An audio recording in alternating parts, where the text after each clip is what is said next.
자, 많이 쉬셨죠? 네. 그럼 우리 또 두 번째 시간 공부 시작하도록 하겠습니다. 아, 네, 뭐라 하셨나요? 아, 네. 자, 교재를 한 장을 넘겨보겠습니다.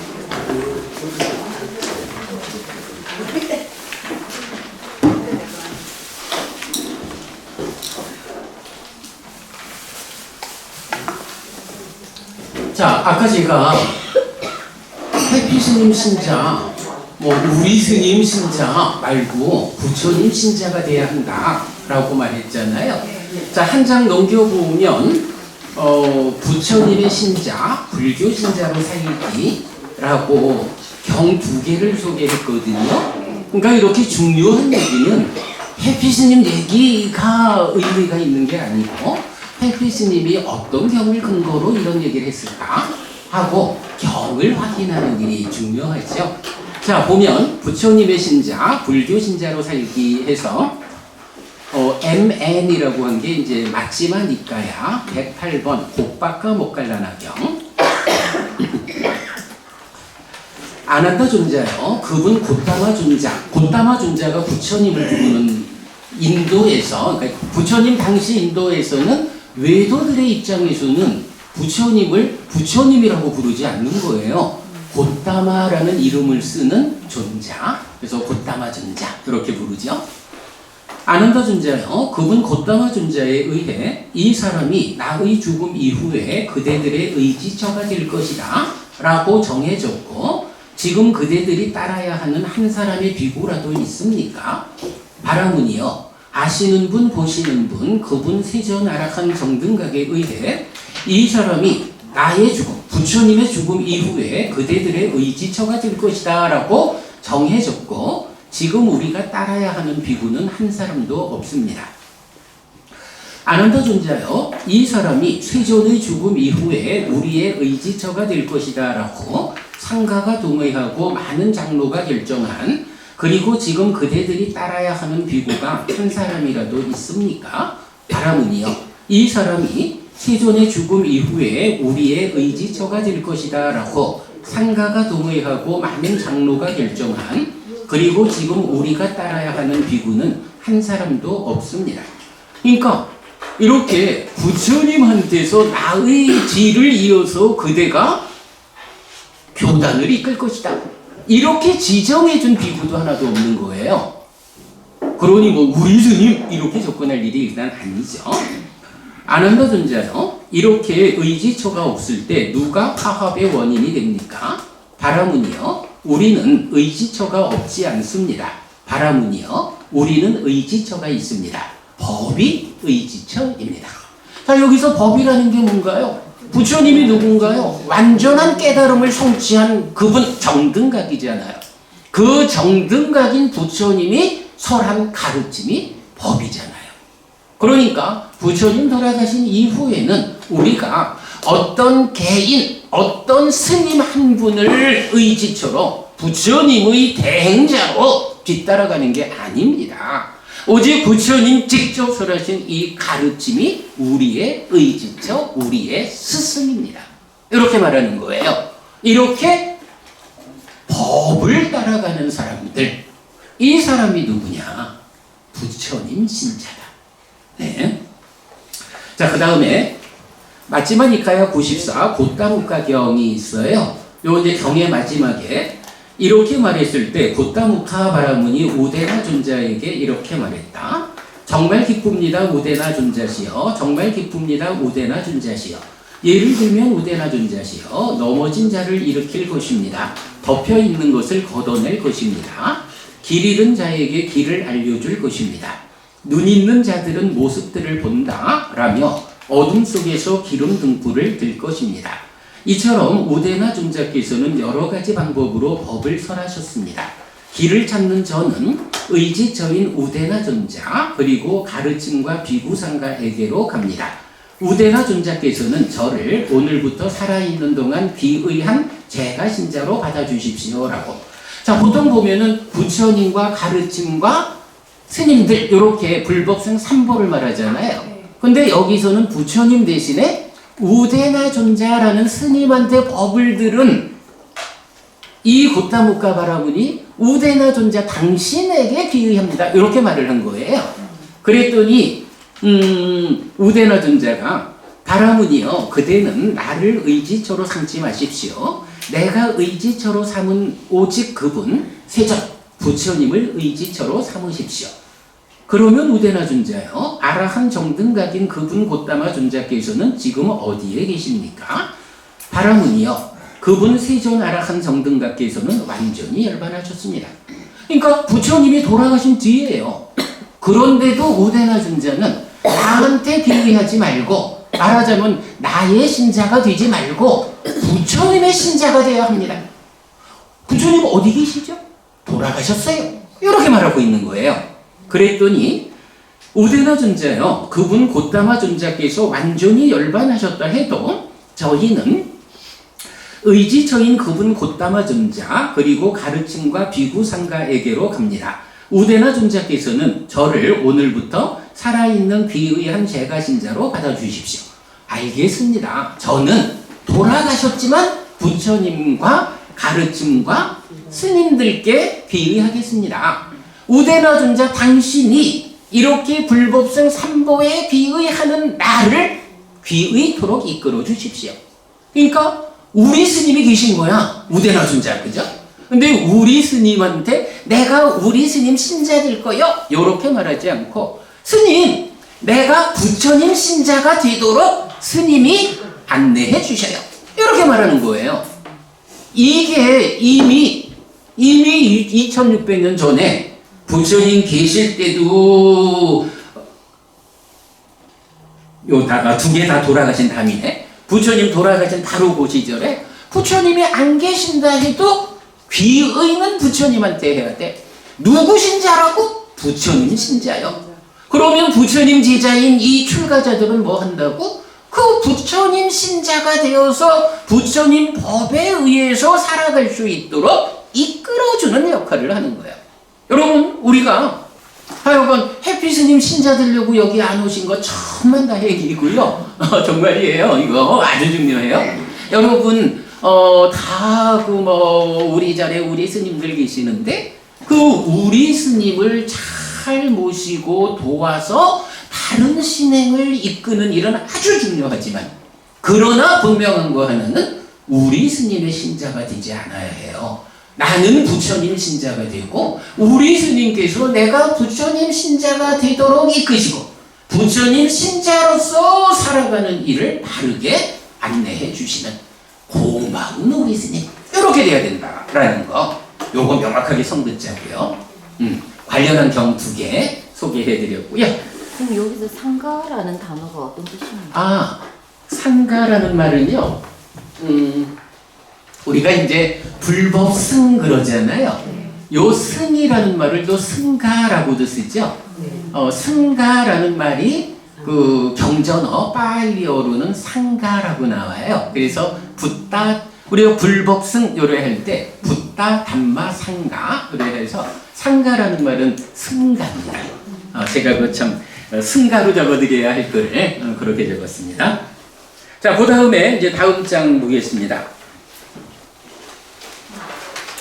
자, 모두 8주 과정 중에 이제 해피 스님 과정이 2, 3주입니다. 아까 말씀드렸듯이 이 과정의 대의는 깨어있음 위에서 삶의 방향과 실천을 제시하는 거예요. 자, 그래서 오늘 2주차에서는 깨어있음 1번이 주제가 되고, 다음 3주차에서는 깨어있음 2번을 주제로 하고요. 그랬을 때 이제 키워드, 오늘 깨어있음 1번의 키워드는 지혜가 됩니다. 그래서 이제 아까 말씀드렸듯이 그 내용으로는 눈뜬 자들의 행렬, 행복으로 나아가는 바른 방향성 이래 되고요. 그 다음에 이제 다음 주 공부의 키워드는 사띠. 여러분, 사띠, 알아차림, 마음 챙김, 요 다 아시죠? 마가스님한테 말씀 많이 들으셨죠? 사띠가 사실은 모든 것의 시작이죠. 내 자신이 알아차리지 못한다, 마음 챙기지 못한다 하면 아무것도 출발을 못하죠. 그거 다음 주 주제로 할 거고요.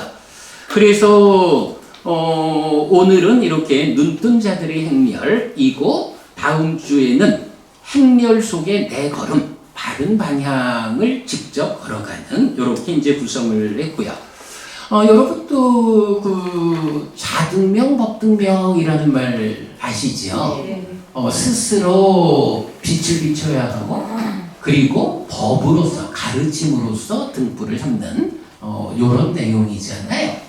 요 내용이 사실 따지고 보면 이런 거예요. 자등명, 스스로 등불이 되어 비춘다 라고 하는 게 이제 깨어있음 2번 사띠 해가지고 이런 행렬 안에서 내가 눈 뜨고 앞장서서 나아가는 이제 요런 노력이 자등명, 스스로 등불이 되어 비춘다 이렇게 말하는 거고요.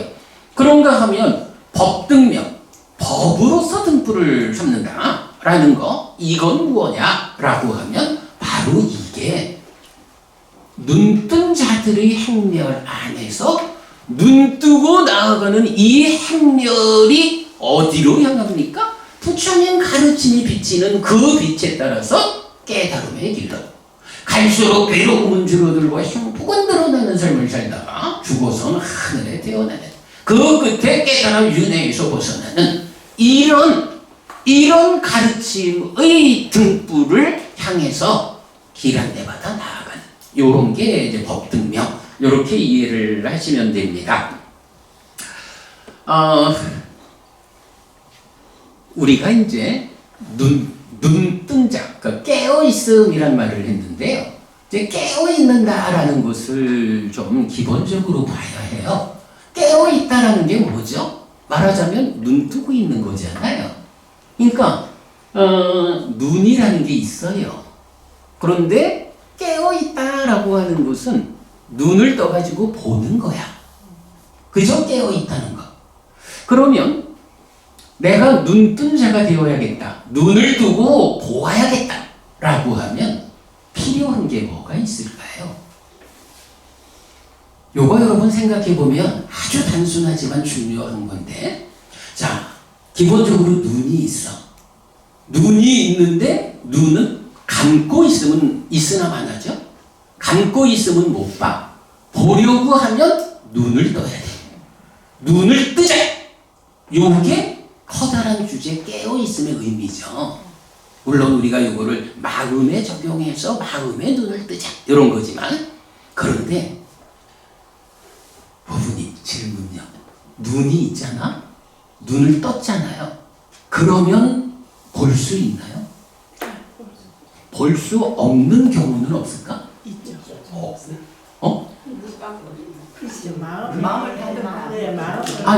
마음을 열었다라는 걸 이제 마음이 눈을 떴다 이렇게 봐야겠지 뭐. 그런데 눈을 떠도 보지 못하는 경우가 있어. 회장님, 눈을 떠도 못 보는 경우는 어떤 경우가 있을까? 예를 들어서 말입니다. 저 끝에 계신 분이 스위치 딱 내려봐. 스위치 딱 내리면 어떻게 돼요? 빛이 없어지잖아. 깜깜해지잖아요. 내가 아무리 눈을 떠도 빛이 없으면 못 보잖아요. 눈이라는 게 있을 때 보자라고 하면 필연적으로 두 가지가 필요한 거야. 하나는 눈을 떠야 하고요, 하나는 빛이 필요해. 이때 우리가 이 몸에 달린 눈 얘기를 하는 건 아니잖아요. 우리 마음 이야기. 마음이라는 것이 눈이라면 이 마음이 보려고 하면 역시 두 가지가 필요해. 마음의 눈을 금방 말씀하셨던 연다 하든 어쨌든 마음의 눈을 떠야 되거든. 그런가 하면 마음의 영역에서도 빛이 필요하다고. 눈을 뜨는 건 뭐고 빛은 무엇일까요? 이 부분 제가 발견을 했어요. 응? 쬐빵 다른데. 그래서 우리가 경을 공부해야 하거든요. 1번 상류타 80번 경이 맞죠다 속다 빗경 이런 경이 있어요. 그냥 빗경이란 경이 있는데 이 경에서 부처님한테 물어보는 거예요. 세상에서 무엇이 비치고 무엇이 눈뜨는 거예요? 물어본다고. 생각하면 여기서도 이제 부처님 살아서 직접 사람 가르침 이래 말했지만 부처님 살아계실 때는 참 좋은 게 하나 있었어요. 모르겠으면 부처님한테 가서 물어보면 되잖아. 그죠? 부처님을 직접 가서 물어보면 돼. 지금 우리가 참 어려운 게 부처님이 우리 곁에 안 계셔. 근데 사실은 이 문제가 풀어지더라고요. 경을 보니까 여러분 그 대반열반경이라고 많이들 하실 거예요. 부처님 돌아가실 무렵에 그 일정이 기록돼 있잖아요. 부처님 돌아가실 때 마지막으로 몇 말씀을 하신다고. 그 몇 말씀 유언의 첫 번째 말이 뭐냐 하면 내가 죽는다고 해서 이제 그대들이 예전에는 스승이 계셨다. 지금은 스승이 없다. 이렇게 말할지도 모른다. 그러나 그렇게 보지 않아야 한다. 내가 지난 45년 동안 그대들을 위해서 설한 나의 가르침, 나의 법이 있는데 내가 가고 난 뒤에는 내가 설한 법과 율, 이 가르침이 그대들의 스승이 될 것이다. 스승이신 부처님의 역할을 부처님이 몸으로는 우리 곁에서 떠나신다 해도 그러나 그 스승으로의 그 역할이 우리를 떠나진 않은 거예요. 경이라고 하는 법이라고 하는 가르침이라고 하는 이 덩어리로서 우리 곁에 스승으로의 역할을 하고 있어요. 하여간 부처님 유언의 첫 마디가 내가 가고 나면 내가 그동안 설한 법과 율이 나의 가르침이 그대들의 스승이 될 것이다. 이렇게 말씀하시거든요. 자, 부처님 살아계실 때는 참 좋았어. 모르는 게 있으면 부처님 하고 여쭤보면 되죠. 2600년이나 세월이 지났잖아요. 우리는 어떻게 해야 되나? 부처님 만날 수 없으니 그냥 모르고 살아야 되나? 근데 그럴 수 없잖아요. 우리가 부처님을 모르고 가르침을 모르고 어떻게 불교 신자로서 갈수록 더 향상하는 삶을 살고자 해요. 부처님을 알아야 되죠. 경이 답을 주는 거예요. 대반열반경에서 부처님 그 유언의 첫 마디가 내가 가고 나면 그동안 내가 설한 법과 율이 그대들의 스승이 될 것이다. 부처인 나의 역할을 경이 대신할 것이다. 이제는 우리가 부처님을 만나고 싶으면 어떻게 해야 됩니까? 경을 찾아보면 되는 거예요. 경에서 부처님을 만나면 되는 거죠. 그럴 때 바로 눈을 떠야겠는데 그러니까 눈이 있어서 봐야겠는데 눈을 떠야 하고 빛이 있어야 한다는 두 가지가 필요해. 이 두 가지는 무엇일까? 무엇이? 궁금하죠? 찾아가는 거예요. 경으로 찾아가가지고 내가 지금 알고 싶은 이 주제는 어느 경에 있을까? 라고 찾아보는 거예요. 사실은 여러분들이 그 많은 경을 직접 다 찾아보기가 어려울 때 사실은 저 같은 사람이 필요한 거죠. 저는 여러분처럼 가족과 더불어 생계를 위해서 이런 일을 안 하잖아요. 여러분들이 가져다 주는 옷을 입고 밥을 먹고 하면서 부처님 가르침을 공부하는 곳으로 살아가고 있잖아요. 그러니까 여러분들이 경을 직접 찾아보는 일이 너무 어렵다. 너무 경이 많다. 그럴 때는 출가한 사람들한테 스님, 내가 이런 부분이 궁금한데 부처님이 어떤 답을 주셨습니까? 라고 물어보면 되죠. 저는 지금 바로 이 질문, 마음이 보아야겠는데 빛이 필요하고 눈을 떠야 한다. 이 두 가지 어떻게 무엇입니까? 라는 이 질문에 대해서 이제 경에서 부처님을 만나서 여러분들께 소개하는 거죠. 자, 그래서 보면 거기 요 중간에 SN 1.80 빛경이랬고 요 밑에다가 이제 좀 적어 드렸거든요. 자, 밑에 보면 요 SN이라는 게 상류다니까야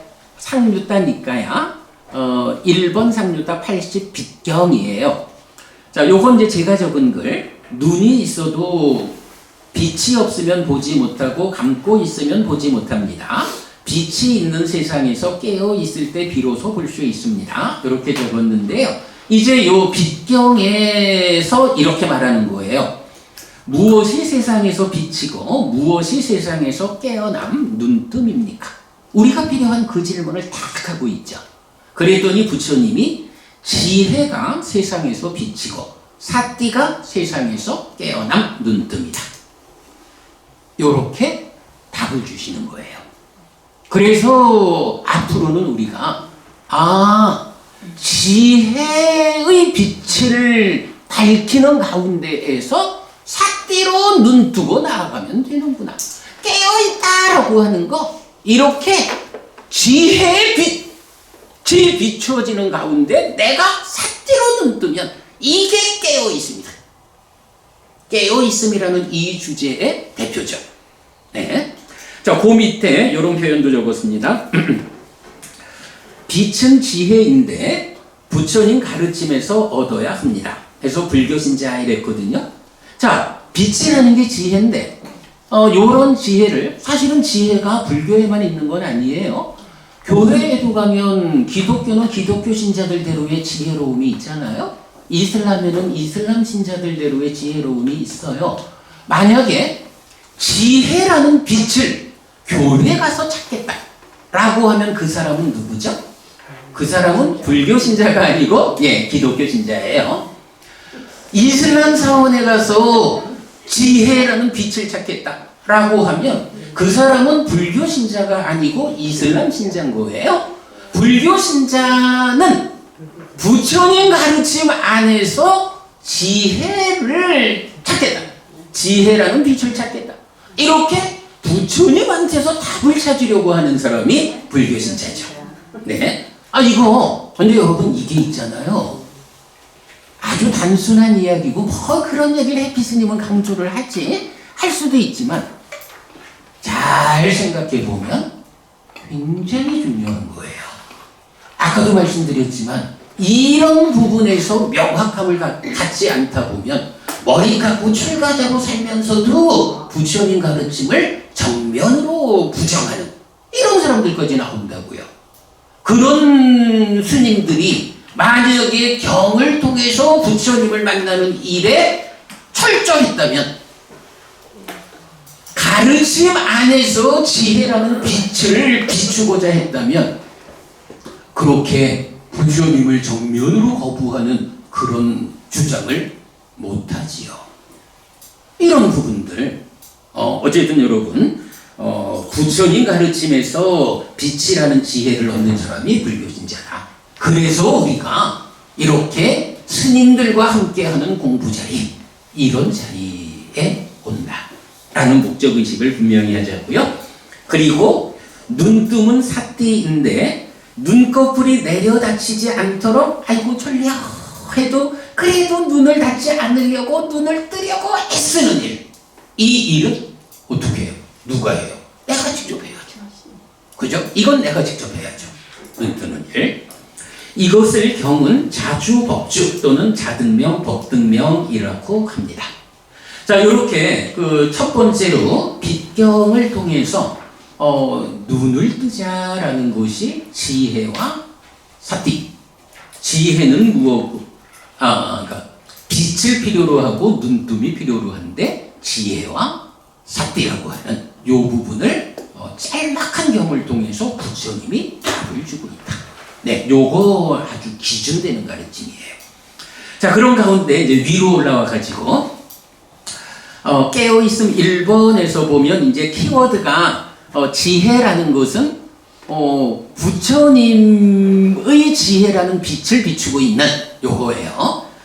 그랬을 때 부처님의 빛이라고 하는 게 뭐냐 하면 사실은 지혜롭다라는 것을 교회에 가서 지혜라는 빛을 찾고자 하면 기독교 신자가 되는 거고, 그 얘기는 달리 말하면 예수님에 대한 믿음을 갖는 거잖아요.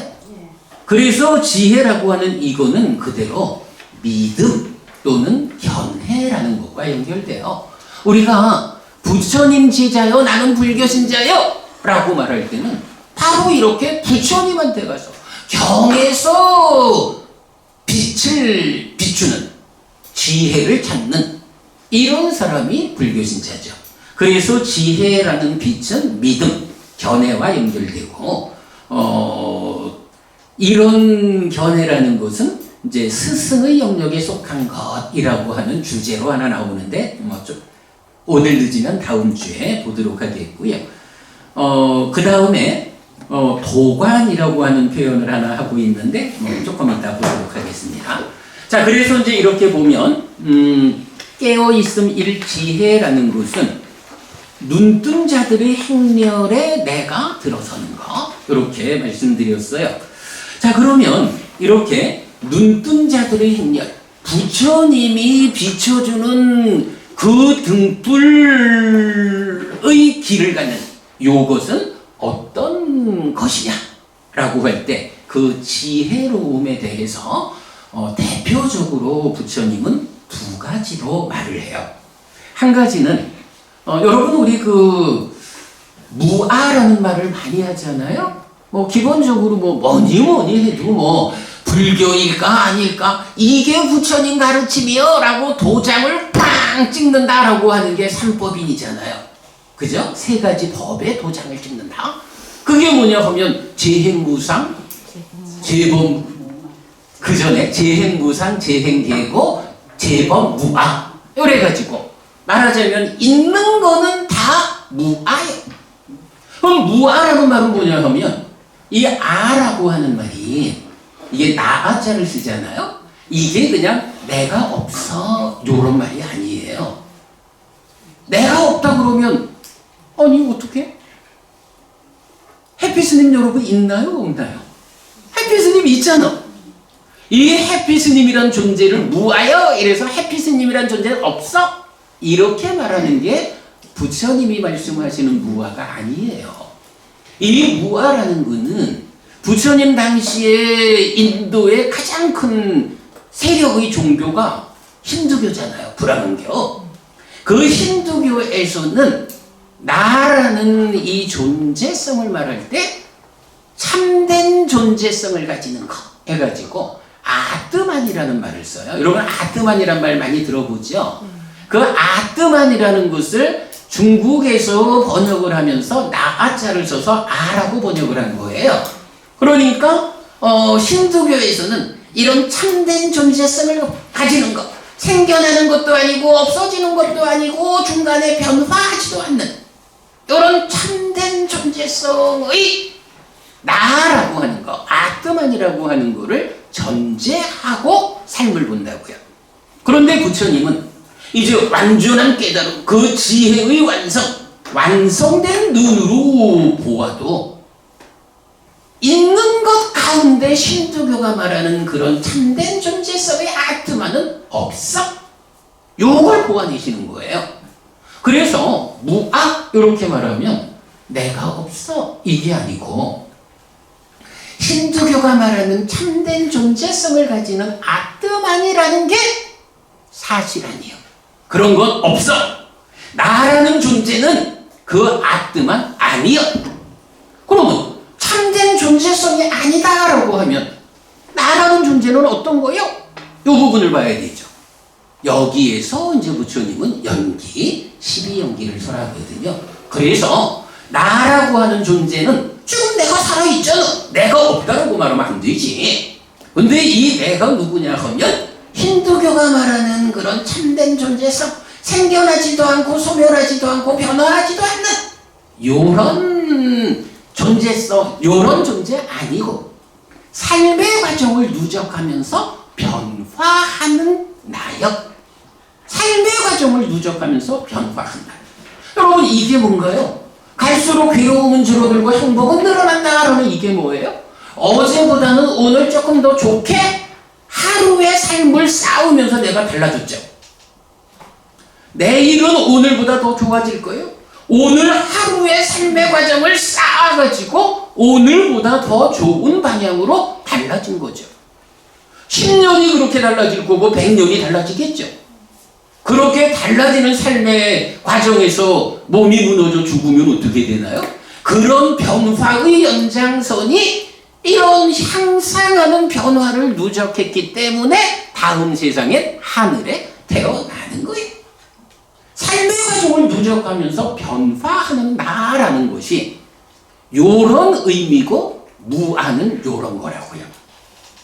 자, 그래서 이제 거기 보면 이렇게 그 지혜라는 빛을 비추는 것, 눈뜬 자들의 행렬이라고 하는 게 무엇냐라고 하면 바로 부처님 존재의 관점에서는 무아를 선언하는 거예요. 이건 제법 무아야. 법의 도장을 빵 찍어서 무아라고 하는 것은 부처님 가르침이고 아라고 말하는 것은 부처님 가르침 아니요 라고 이건 법의 도장을 찍는 거잖아. 이 부처님이 비춰주는 지혜라는 빛은 궁극적으로 무아라는 존재성의 빛을 비춰준다고요. 그런가 하면 이렇게 존재성으로는 무아인데 그 과정은 어때요? 삶의 과정을 누적하면서 변화하잖아요. 변화하는 가운데 몸이 무너져서 죽으면 그 다음에는 어떻게 되느냐? 라고 할 때 부처님은 바로 이런 변화의 과정에서 변화하는 마음이 새로운 몸으로 옮겨가서 또다시 태어나야 하는, 이걸 뭐라 해요? 몸이 무너졌다라는 거는 죽었다 그러고 새로운 몸으로 가는데 누가 간다고? 변화하는 마음이 간다. 이렇게 말하는 거. 어쨌든 변화하는 마음이 새로운 몸으로 가는 걸 뭐라 해요? 태어났다? 윤회. 이렇게 말하잖아요. 제가 아까부터 자꾸 그 부처님 가르침을 부정하는 사람들, 그래서 여러분 우리 스님 신자 되지 말고 부처님 신자 돼야 됩니다 라고 강조하는 게, 요즘 한국 불교가 어려움이 더해지는 데는 회장님 혹시 그런 생각 안 해보셨을까요? 저는 요즘 한국 불교에서 큰 스님 소리 듣고 한국 불교에 정말 영향력이 큰 사람들이 너무 많이 노골적으로 죽음은 끝이다, 윤회 없다 이렇게 말을 하거든요. 제가 지금 실명은 거론하지 않는다 해도 여러분들도 아마 대부분 아실 거예요. 그러하게 유명하고 많은 사람들이 우리 스님하고 따르는데 정작 그 사람이 말하는 것을 보면, 아니 부처님은 이렇게 지혜의 빛을 비춰주는 게 존재성으로 무아여 힌두교가 말하는 아트만 아니요. 그리고 그런 무아인 삶의 과정을 누적하면서 변화하는 내 몸이 무너지면 몸 따라 소멸하는 게 아니고 새로운 몸으로 옮겨가서 태어난다, 죽고 태어나는 일을 반복하는 윤회한다. 이게 12용기고 부처님 가르침의 본질이라고요. 부처님 깨달음이 딴 건가? 생사 문제를 해결하는 거잖아. 이렇게 윤회하는 생사 문제를 해결하고 죽은 다음에 태어나지 않는 열반을 실현하는 게 깨달음이잖아요. 윤회 없다, 죽으면 끝이다 라고 말하는 이거는 기본적으로 부처님 깨달음 자체를 거부하는 거예요.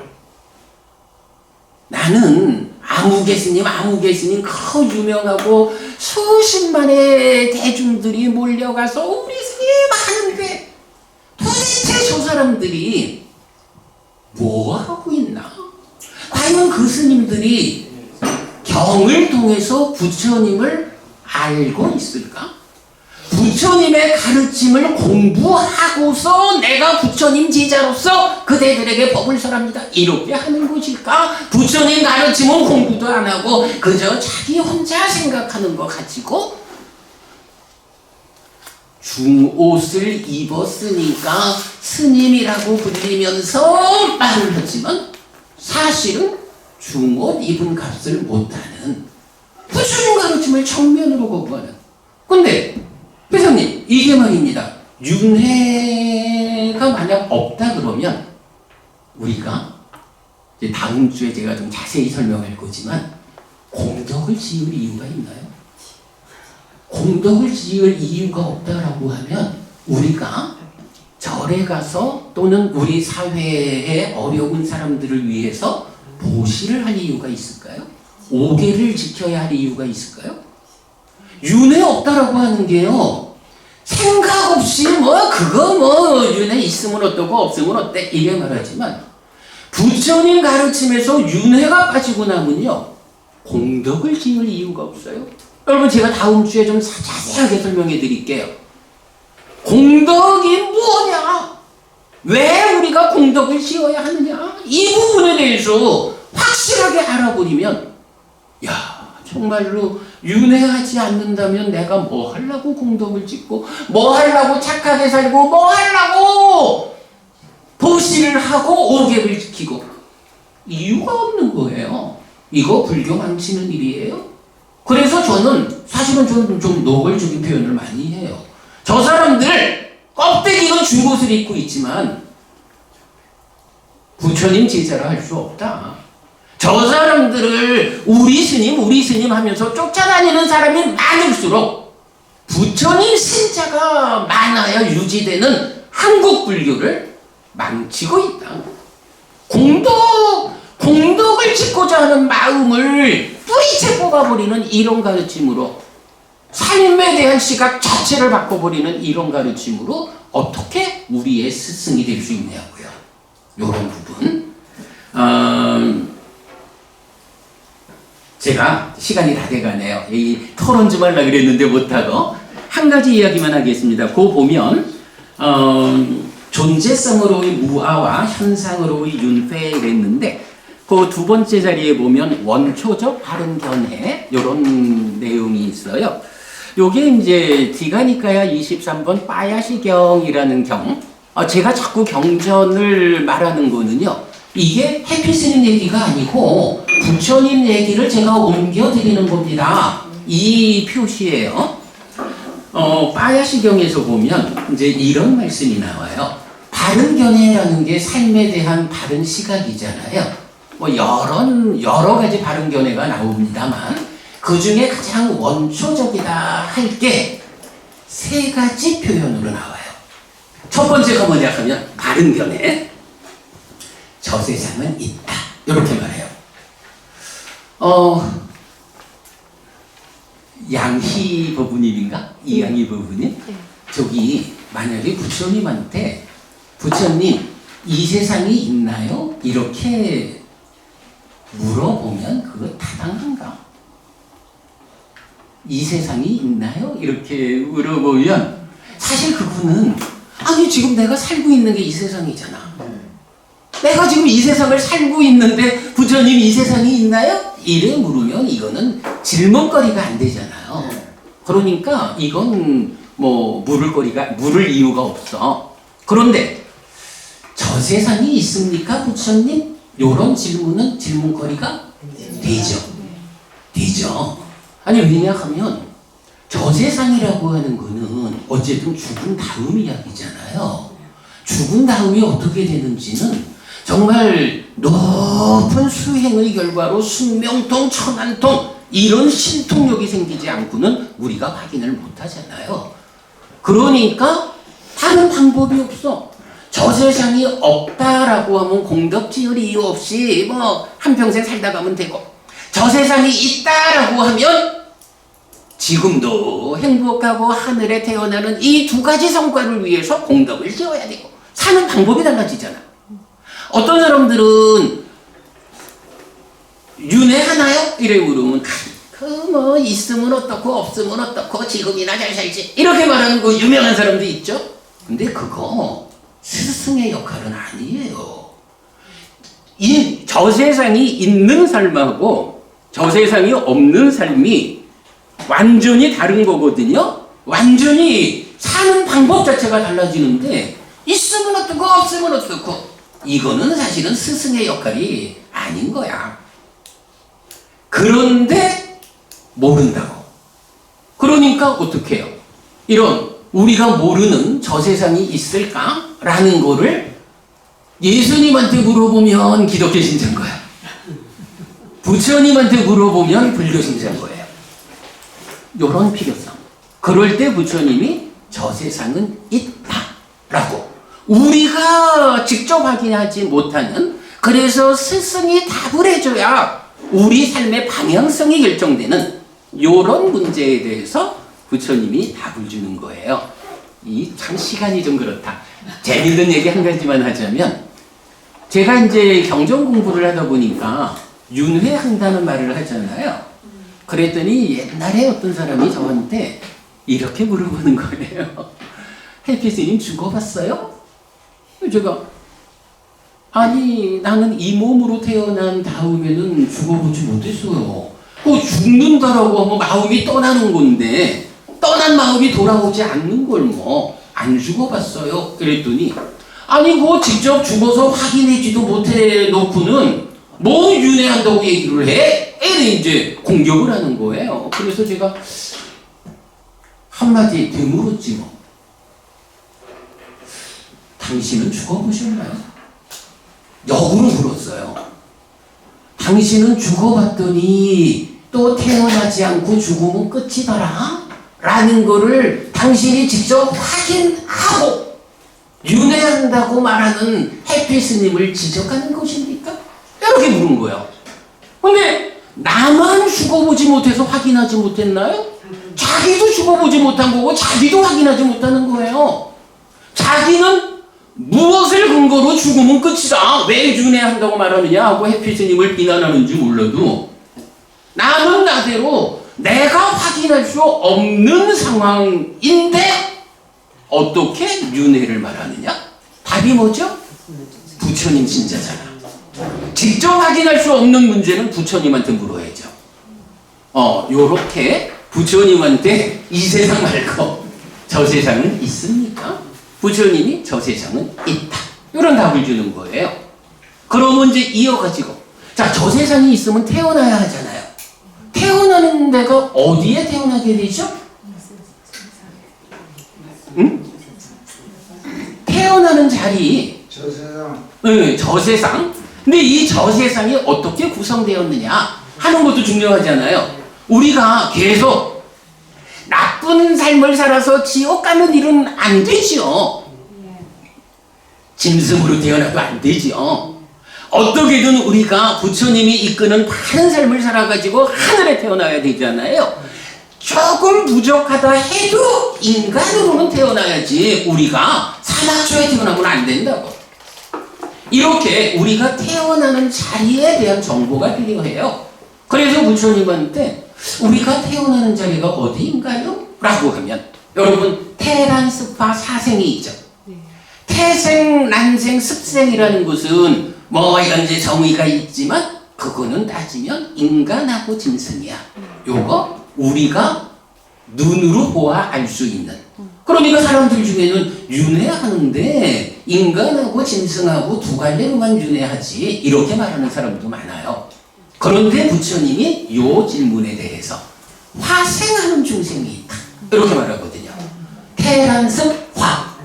태란습은 인간과 짐승이야. 화생이 무엇입니까? 화생이라는 게 있습니다. 이 화생은 한마디로 말하면 저 세상이 있는지 우리가 못 보듯이 인간 눈으로 확인할 수 없는 화생이라는 영역이 있는 거예요. 지옥이라고, 악이라고, 하늘이라고. 이런 부분을 보지 못하니까 사람들은 인간이나 축생 두 갈래로 태어난다 이래 말하는데, 이제 스승이 답을 줘야 하는 요 부분에 대해서 화생하는 중생은 있다라는 요 한마디를 통해서 지옥도 있고 아귀도 있고 하늘도 있는 거야. 그러면 이제 우리가 저 세상에 있어서 태어나야 하는데 태어나는 그 자리가 어디죠? 하니 지옥, 축생, 아귀, 인간, 천상이라는 다섯 갈래의 태어남의 자리가 있는 거예요. 저 세상은 있다, 화생하는 중생은 있다. 거기 준다고 교재에 있어요. 화생하는 중생이 있다는 요 한마디를 통해서 다섯 갈래의 태어남이 있구나. 요거라는 거고. 그런데 이제 이렇게 저 세상에 있어서 태어나야 하고 5갈래의 자리가 있어. 그러면 이제 당장 나의 문제로 돌아와야죠. 부모님, 저기 지옥 가고 싶어요? 싫죠? 하늘에 태어나고 싶으세요? 그래야 되겠죠. 그런데 이게 우리가 다 살아봐서 하는 거지만 지옥 가기 싫어, 하늘에 태어날 거요 라고 마음만 먹으면 되나요? 안 되죠. 그러면 이제 부처님한테 다시 여쭤봐야죠. 저 세상에 있고 화생하는 중생이 있어서 5갈래의 어딘가 태어나야 하는데, 부처님, 나는 지옥 가기 싫거든요. 하늘에 태어나야겠거든요. 어떤 방법이 있습니까? 방법을 가르쳐 주십시오. 요게 필요하죠. 부처님이 3번째로 결실이 있다. 업에는 과와 보가 따른다 라고 해서 지옥 갈 건지 하늘에 갈 건지를 결정하는 것은 그대 스스로의 업이다. 그대가 악업을 지으면 그 악업에 따르는 과와 보의 힘이 지옥으로 이끌 것이고, 그대가 선업을 지으면 선업에 따르는 과와 보의 힘이 그대를 하늘로 이끌 것이다. 지옥을 피하고 하늘에 태어나고 싶은가? 하늘로 이끄는 업을 지어라. 하늘로 이끄는 업이 무엇입니까? 라고 말하면 여기 뒤에 있습니다만은, 우리가 여러분 10악업, 10선업 이런 게 있어요. 잘 모르시는 분도 있겠지만 여러분 천수경에 보면 저거 나오죠. 신묘장구 대다라니 다음에 살생중재, 금일참회, 투더중재, 사음중재, 망어, 양설, 악구, 기여중재, 간탐중재, 진해중재, 치암중재 이래 나오잖아. 요게 10악업이라고. 그래서 살생의 업 내지 간탐, 진해, 사견이라고 하는 10가지 악한 업, 요거 다음 주에 제가 자세히 소개해 드릴게요. 10가지 악한 업은, 자, 표현, 과도 보도 괴로움이어서 지옥으로 이끄는 힘을 가지는 10악업은 피해야 하고, 과도 보도 행복이어서 하늘로 이끄는 10선업은 적극 실천해야 한다. 죽으면 어떻게 될까? 여기에 대한 부처님의 답. 저 세상에 있어서 태어납니다. 화생하는 중생이 있어서 5갈래의 어디에 태어납니다. 어떻게 우리가 지옥 가지 않고 하늘에 태어날 것입니까? 지옥으로 이끄는 10악업을 피하고 하늘로 이끄는 10선업을 적극 실천해야 합니다. 이런 답을 원초적 바른 견해라고 제가 이름을 붙였지만, 디갈리카야 23번 마야시경에서 구체적으로 알려준다고요. 자, 눈뜬 자들의 행렬이에요. 눈뜬 자. 우리가 이렇게 함께 공부하는 눈뜬 자들의 행렬에 있다라고 할 때 지혜의 빛이 비춰지는데, 이 지혜의 빛을 대표하는 개념이 무엇입니까? 첫째, 무아요. 재범무아. 나라고 하는 존재가 없는 게 아니라 지금 살아가고 있는 내가 있는데, 이 내가 힌두교가 말하는 참된 존재성의 아트만이 아니에요. 삶의 과정을 누적하면서 변화하는 나라는 존재. 이게 무아의 존재예요. 이런 무아의 존재성을 가진 내가 살아가는데 어떤 현상이 있느냐? 몸과 마음이 함께해서 구성되는 내가 몸이 무너져 죽었다라고 할 때 이 마음이 새로운 몸으로 옮겨가서 다시 태어나 죽고 삶을 반복하는 윤회하는 현상을 보여줘. 윤회라는 게 여러분 있거나 말거나 그게 중요해? 아니에요. 부처님이 지혜의 빛으로 비춰주는 이런 깨어있는 자의 행렬의 중심 개념이 무아와 윤회예요. 윤회에 대해서 우리가 분명하게 알아야 돼요. 여러분, 윤회 없다고 큰 소리 내는 많은 사람들 보면 공부하지 않은 자가 공부한 척한다. 이렇게 여러분 말해버리면 돼요. 요거 놓치지 마세요. 자, 오늘 시간이 조금 지났군요. 깨어있음이라는 큰 주제 위에 지혜와 삭디라는 2가지를 제가 소개할 건데, 오늘 그 중에 지혜라는 빛, 구체적으로 무아와 윤회, 원초적 바른 견해로 부처님이 이렇게 윤회를 정확하게 답을 주고 있다. 윤회를 부정하는 자, 불교 부처님 지자 아니다. 이런 부분까지로 오늘 공부 마무리하고요. 다음 주 다시 뵙겠습니다. 고맙습니다. 하여간 시작하면서 말씀드렸지만 웃는 사람은 아무도 없었지만 그래도 여러분 도움 되셨기 바랍니다. 열망해주신 혜프신에 다시 한번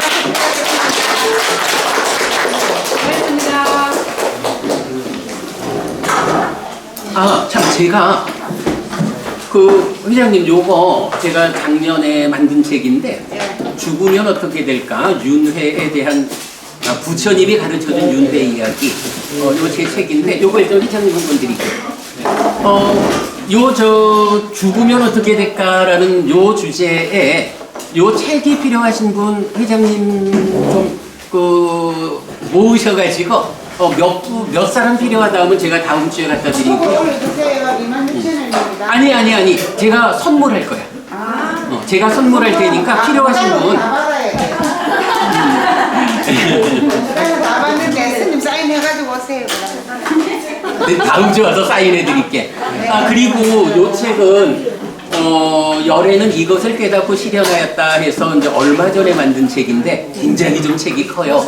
요거는 방금 보았던 존재성으로의 무화, 현상으로의 윤회 이런 부분을 아주 자세히 설명하고 있는 책인데 요 책도 뭐 제가 만든 책이니까 선물할 수 있어요. 근데 어려워 책이 어렵고 큰데 필요한 분은 말씀해 주시면 선물하고 아까 그 거부님 말씀하시는데 이 책이 필요하실 것 같아요. 요 책은 거부님 드릴게요. 제가 뭐 공부에 도움 되시길 바라고 제가 쓴 책이라서 이게 다 고시받아서 만든 책이라 돈은 안 주셔도 돼요. 그냥 여러분들 공부에 도움만 되면 되거든요. 회장님 이건 뭐 몇 권이나 필요한지 알려주시면 제가 갖다 드릴게요. 고맙습니다. 카톡으로 올려주세요. 스님께 필요하신 분. 찍어서 올리겠습니다. 오늘 대동강 목표를 달리기 위해서 세주셨습니다. 박수 한번 주세요.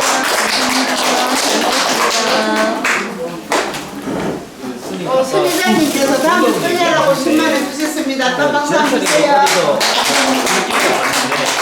중독 얘기하실 때 궁금한 게 어디서 글귀를 읽었는데 그렇게 뭔가 세상에 태어나서 이런 거를 하라고 하면 중독이 있고 진짜 순수한 마음에서 하면 중독이 있고 그런 얘기 들었어요. 그렇지는 않을 거야.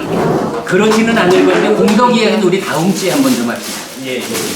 다음 주 공덕 이야기할 때 질문하시면 대답해 드릴게. 아마 여기가 이어서 그 포교원에서 무슨 시간이 배정돼 있나 봐요. 네. 그렇죠? 그러니까 제가 우리가 빨리 느껴줘야 되죠? 네네. 그래, 더 필요한 얘기는 우리 다음 주에 하기로 하게. 도움 되셨기 바래요. 선생님 그럼 다음 주에 공덕 정리해 주신 공덕 이야기 할 거예요. 네, 10하고 100개 주신 예. 10하고 10선업 쪽으로. 공덕이라는 주제는 사실 굉장히 중요한 주제예요. 그리고 공덕 이야기하면 재밌는 게 많아. 제가 그 환전은 좀 하셨어요? 라는 얘기도 할 거야.